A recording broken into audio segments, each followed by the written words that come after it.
Monsieur le Président, pensez-vous que les pays de l'OTAN devraient abattre les avions russes qui pénètrent dans leur espace aérien? Oui, je le pense. Il faut donc abattre les avions russes. Enfin. Il le dit enfin. Il le dit enfin. 3 avions militaires russes dans l'espace estonien. Par exemple. Et dans des pays... la Norvège et le Danemark. Et ça, c'est sûr que c'était la Russie, pardon? Alors, il y a encore des doutes, mais... Je vais pas... Sommes-nous en train de vivre les dernières heures avant un face-à-face OTAN-Poutine? Les alliés préviennent Poutine désormais. Ils n'hésiteront pas à répliquer. Ils ont réaffirmé leur engagement envers l'article 5, tout un symbole. C'est un chemin dangereux pris par la Russie, que ce soit intentionnel ou non. Nous sommes prêts à défendre chaque centimètre carré de notre territoire. Donald Trump exhorte tous les pays de l'OTAN à abattre tout avion ou drone russe qui survole leur espace aérien. Il fournira du matériel payé par les Européens, mais ce sont les Européens qui devront s'en charger. Y a-t-il une preuve qu'un avion russe a survolé l'espace aérien polonais ou estonien? Réponse: aucun communiqué de l'OTAN, aucune image. Mais allons plus loin. Les Européens veulent se confier, nous le savons.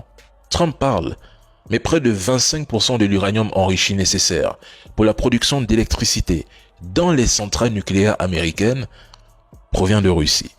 Il ne compte même pas mettre fin de sitôt. Il importe les engrais azotés et potassiques russes, le plutonium russe, le palladium russe, le platine russe et les produits chimiques inorganiques russes. Trump deal avec les Russes et demande aux Européens de se défendre contre la Russie si nécessaire. Et lorsqu'on demande au patron de l'OTAN, est-ce que l'article 5 de l'OTAN sera appliqué? Le bon monsieur ne répond pas. En gros, au nom de l'OTAN, pour sauver l'image et montrer que nous sommes une puissance, défendez-vous contre la Russie. Mais attention, ne comptez pas sur un seul soldat américain pour venir se battre en Europe. L'article 5 de l'OTAN, sous Donald Trump, c'est une mascarade. À cause des ressources et de la logistique, l'OTAN n'est pas prête pour une guerre prolongée. C'est factuel, les chiffres sont là. La Russie contrôle 17% du gaz européen via Turk Stream. Les Européens ne veulent surtout pas sanctionner l'Inde et la Chine, qui sont 2 partenaires clés et cruciaux des Européens et qui, attention, ont décidé de continuer de s'approvisionner en énergie russe.